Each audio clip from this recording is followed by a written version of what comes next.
Komiði sæl, börni mín. Jæja, ég við að halda áfram með sögunum Sýd Kasim. Nú, Sýd Kasim var alsæll. Ekki nóg með að hann vissi að hinn fyrirheitni var kominn. Hann hafði einnig séð hann og heimsótt hann. En hvað það hefur verið ánægilegt að segja öðrum frá honum, þó svo að hann mætti ekki enn skýra frá nafni hans. En margir vildu ekki hlusta á hann. Þið vitið að það gagnslaust að reyna að segja mönnum eitthvað sem þeir vilja ekki hlusta á. En ekki nóg með það. Sumir voru líka mjög illir í garð Sýd Kasims og vina hans.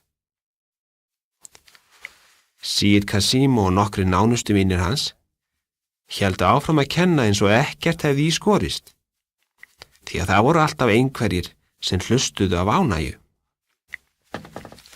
Hann las fyrir þá úr Kóraninum, þar sem sagði að það kæmu 2 miklir kennarar. Sá sem þeir áttu von á yrði sá fyrri, en það kæmi annar skömmu síðar.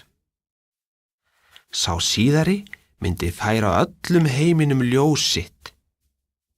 Öllum heiminum, ekki aðeins fósturjörð sinni. Nú, dag nokkurn stóð Sýd Kasim í forsælu pálmatrés og beið þess að fólk kæmi frá hádegisbænagjörðinni. Allt í einu kom Arabi þjótandi og faðmaði hann að sér. Arabar búa í stóru arabísku eyðimörkinni, eða í nágrenni hennar. Muhammad kom fram á meðal Araba fyrir mörgum öldum og færði þeim Kóraninn. Arabinn sagði Sýd Kasim skrýtna sögu.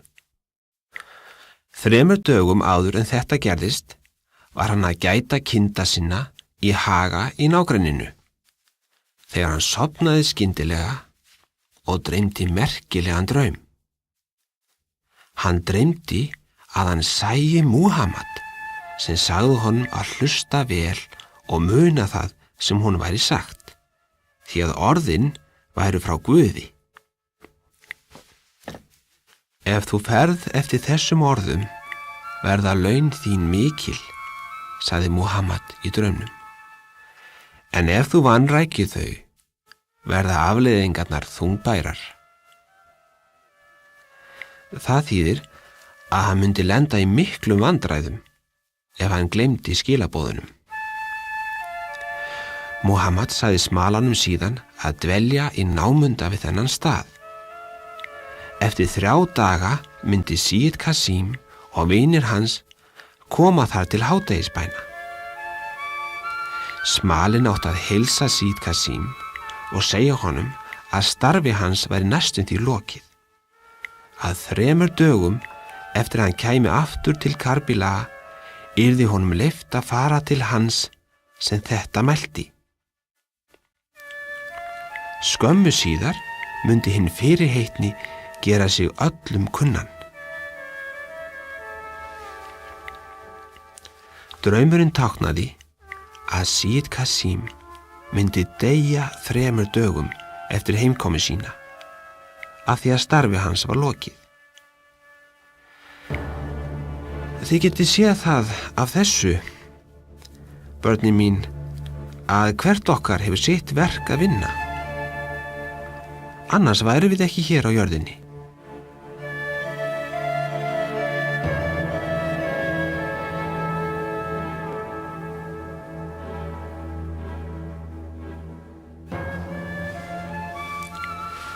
Orð smalans gerðu Sýd Kasim mjög hamingjusaman, en auðvitað hryggðu þau vini hans. Þegar hann sá það, sagði hann við þá: Er ástríðar á mér vegna hins sanna? Viljið þið ekki að ég deyi, svo að hinn fyrirheitni megi birtast? Hann talaði svo ástúðlega til þeirra og gerði þá svo sæla við tilhugsunina að fá að lokum að kynnast hinum fyrirheitna að þeir voru ekki lengur hryggir. Og þannig það líka með okkur enn í dag. Okkur þykir aldrei gaman að missa vini, en þegar við missum þá sendir Guð okkur alltaf aðra. Þannig lauk Síd Kasim starfi sínu og sneri aftur til Karbíla. Þar dó hann 3 dögum síðar, eins og Smalan hafði dreymt. Síd Kasim lét vinum sínum eftir að finna hinn fyrirheitna og segja fólki frá honum.